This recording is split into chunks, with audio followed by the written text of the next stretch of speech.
ने मुझसे कहा था महाराज की संजय, उस असफल सूतपुत कर्ण के सामने दुर्योधन से कहना कि यदि उसने इंद्रप्रस्थ नहीं लौटाया तो अपने कपट अहंकार के कारण वो रणभूमि में किसी सूखे हुए वृक्ष की भांति कटकर गिरा हुआ दिखाई देगा। इसलिए हे संजय, उस मूर्ख को समझाना कि शांति के मार्ग पर चलना सीखे।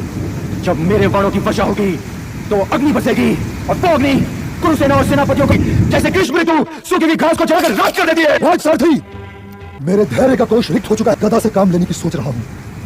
गदाएं उधर भी हैं पुत्र दुर्योधन। जानता हूँ पितामह, तू यदि पांडवों ने 12 वर्ष के वनवास को स्वीकार नहीं किया तब तो गदाओं को टकराना ही पड़ेगा। मेरी बात ध्यान से सुनो।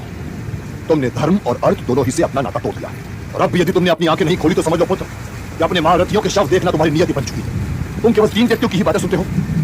उनमें से पहला है गुरु परशुराम द्वारा शापित ये सूतपुत्र कर्ण, दूसरा है ये गंधार नरेश कपटी शकुनी और तीसरा तुम्हारा दुराचारी अनुज दुशासन। क्या इस बड़ी सभा में सबके सामने यूं मेरी निंदा करना आवश्यक था? क्या गुरुवंश के प्रति नहीं है? मेरी निष्ठा केवल महाराज और युवराज दुर्योधन के प्रति। तो जिस छतनार वृक्ष की छाया में बैठे हो उसी की जड़ें काट रहे हो और अपनी इस अनिष्ठा को निष्ठा भी कहे जा रहे हो। ना भड़काओ अपने मित्र दुर्योधन को, ना भड़काओ।